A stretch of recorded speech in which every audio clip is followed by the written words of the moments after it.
भाइयों और बहनों, समय और जरूरत के साथ बदलाव करना, यही कच्छ की, गुजरात की ताकत है। आज गुजरात के किसान, यहां के पशुपालक, यहां के हमारे मछुआरे साथी पहले से कहीं बेहतर स्थिति में है। इसका एक कारण यह भी है कि यहां खेती की परंपरा को आधुनिकता से जोड़ा गया, फसलों की विविधता पर फोकस किया गया। कच्छ सहित गुजरात में किसान ज्यादा डिमांड और ज्यादा कीमत वाली फसलें उसकी तरफ मुड़ गए और आज उसमें आगे बढ़ रहे हैं। अब यही हमारे कच्छ में से देखिए, यहां के खेत उत्पादन विदेशों में एक्सपोर्ट हो, क्या किसी ने कभी सोचा था? आज हो रहे हैं।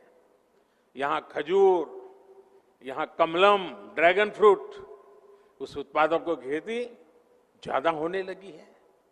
सिर्फ 1.5 दशक में गुजरात में कृषि उत्पादन में 1.5 गुना से ज्यादा बढ़ोतरी दर्ज की गई है।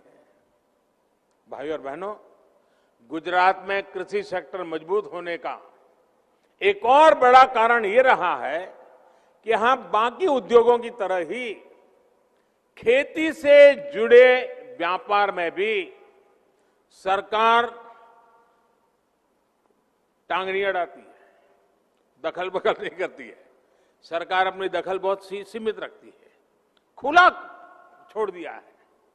आज हम देखते हैं कि डेयरी और फिशरीज, इससे जुड़े 2 सेक्टर ऐसे हैं जो देश में सबसे तेजी से विकास हो रहा है।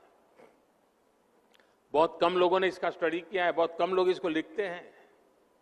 गुजरात में भी दूध आधारित उद्योगों का व्यापक प्रसार इसलिए हुआ क्योंकि इसमें सरकार की तरफ से पाबंदियां कम से कम रही।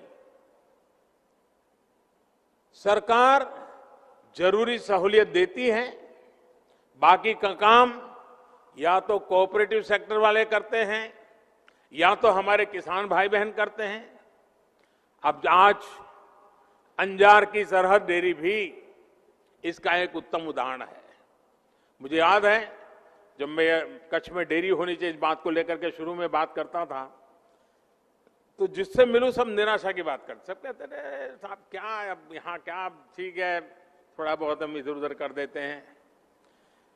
मैंने कहा भाई छोटे से भी शुरू करना है, देखते हैं क्या होता है। वो छोटा सा काम आज कहां पहुंच गया है देखिए। इस डेयरी ने कच्छ के पशुपालकों का जीवन बदलने में बड़ी भूमिका निभाई है। कुछ साल पहले तक कच्छ से, और वो भी बहुत कम मात्रा में, दूध को प्रोसेसिंग के लिए गांधीनगर की डेयरी में लाया जाता था, लेकिन अब वही प्रोसेसिंग अंजार के डेयरी प्लांट में हो रही है। इससे हर दिन ट्रांसपोर्टेशन में ही किसानों के लाखों रुपए बच रहे हैं। अब सरहद डेयरी के ऑटोमेटिक प्लांट की क्षमता और बढ़ने जा रही है। आने वाले दिनों में यहां का डेयरी प्लांट हर दिन 2 लाख लीटर ज्यादा दूध की प्रोसेसिंग करेगा। इसका आसपास के जिलों के पशुपालकों को बहुत लाभ होगा। यही नहीं, नए प्लांट में दही, बटर मिल्क, लस्सी, मक्खन, खोआ जैसे अनेक मिल्क प्रोडक्ट्स में वैल्यू एडिशन भी संभव हो पाएगा।